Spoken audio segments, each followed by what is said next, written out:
বিসমিল্লাহির রহমানির রহিম। দীর্ঘ 1 মাস সিয়াম সাধনের পর একটি বছর শেষে আমাদের মাঝে আবার ফিরে এসেছে পবিত্র ঈদ উল ফিতর। আমি দেশ বিদেশের সকল আত্মীয় স্বজন, বন্ধুবান্ধব এবং জাতীয়তাবাদী পরিবার এবং বিশ্বের সকল মুসলিম উম্মাহকে জানাই পবিত্র ঈদ উল ফিতরের শুভেচ্ছা। ঈদ মোবারক। আমি আশা করি এই ঈদ উল ফিতর আপনাদের মাঝে বয়ে আসবে অনাবিল সুখ শান্তি। আমি আরও কামনা করি এই ঈদের আনন্দের সাথে সাথে আপনাদের ভবিষ্যৎ যেন এইভাবে আনন্দময় হয়, এবং স্পেশালি আমি আমার 5 নং বুধবাড়ি বাজার ইউনিয়নের সর্বস্তরের জনগণকে জানাই পবিত্র ঈদ উল ফিতরের শুভেচ্ছা। ঈদ মোবারক।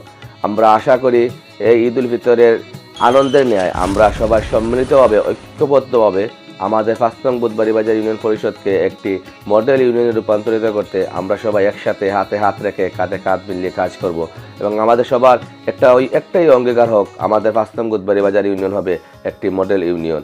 এবং এরই সাথে সাথে আমি 1971 সালে যারা শহীদ হয়েছেন এবং বিগত ফ্যাসিস্ট বিরোধী আন্দোলন জুলাই আন্দোলনে যারা শহীদ হয়েছেন সকলের আত্মার মাগফিরাত কামনা করি এবং তাদের জান্নাত কামনা করি।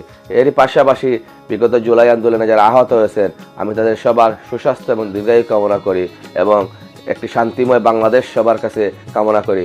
এই বলে সবাইকে ধন্যবাদ। ঈদ মুবারক।